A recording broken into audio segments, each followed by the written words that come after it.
متی کی انجیل 13 باب 24 آیت سے 43 آیت تک، صفحہ نمبر 17۔ کڑوے دانوں کی تمثیل، رائی کے دانے کی تمثیل، خمیر کی تمثیل۔ یسوع تمثیلیں استعمال کرتا ہے۔ یسوع کڑوے دانوں کی تمثیل سمجھاتا ہے۔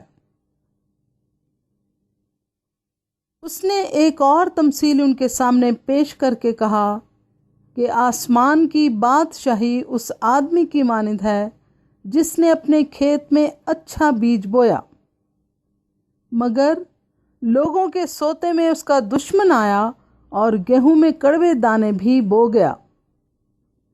پس جب پتیاں نکلیں اور بالیں آئیں تو وہ کڑوے دانے بھی دکھائی دیے۔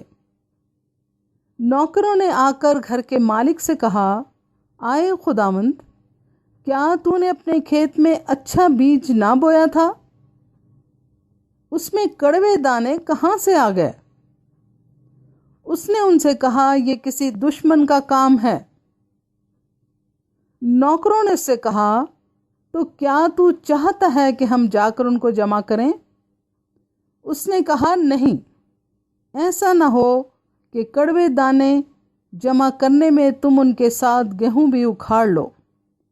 کٹائی تک دونوں کو اکٹھا بڑھنے دو، اور کٹائی کے وقت میں کاٹنے والوں سے کہہ دوں گا کہ پہلے کڑوے دانے جمع کر لو اور جلانے کے لیے ان کے گٹھے باندھ دو، اور گیہوں میرے کھتے میں جمع کر دو۔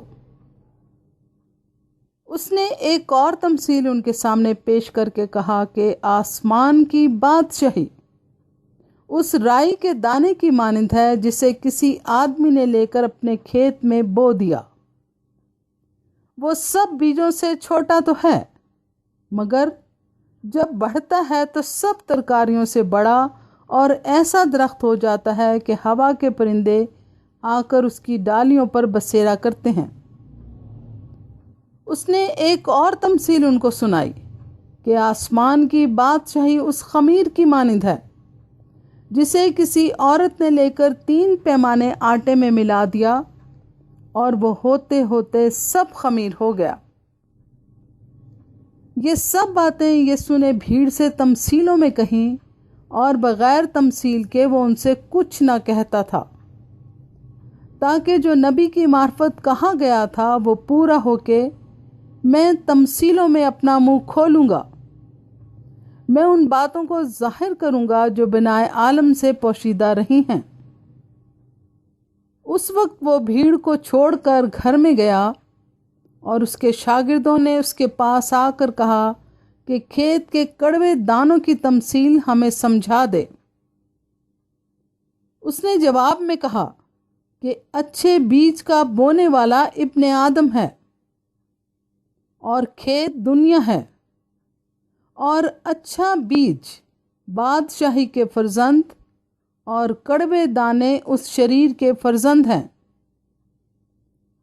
جس دشمن نے ان کو بویا وہ ابلیس ہے، اور کٹائی دنیا کا آخر ہے، اور کاٹنے والے فرشتے ہیں۔ بس جیسے کڑوے دانے جمع کیے جاتے اور آگ میں جلائے جاتے ہیں، ویسے ہی دنیا کے آخر میں ہوگا۔ ابن آدم اپنے فرشتوں کو بھیجے گا، اور وہ سب ٹھوکر کھلانے والی چیزوں اور بدکاروں کو اس کی بادشاہی میں سے جمع کریں گے، اور ان کو آگ کی بھٹی میں ڈال دیں گے۔ وہاں رونا اور دانت پیسنا ہوگا۔ اس وقت راست باز اپنے باپ کی بادشاہی میں آفتاب کی مانند چمکیں گے۔ جس کے کان ہوں وہ سن لے۔ پاک کلام کے پڑھے اور سنے جانے پر خدا کی برکت ہو، اور خداوند تمام سننے والوں کو بھی بہت برکت دے۔ آمین۔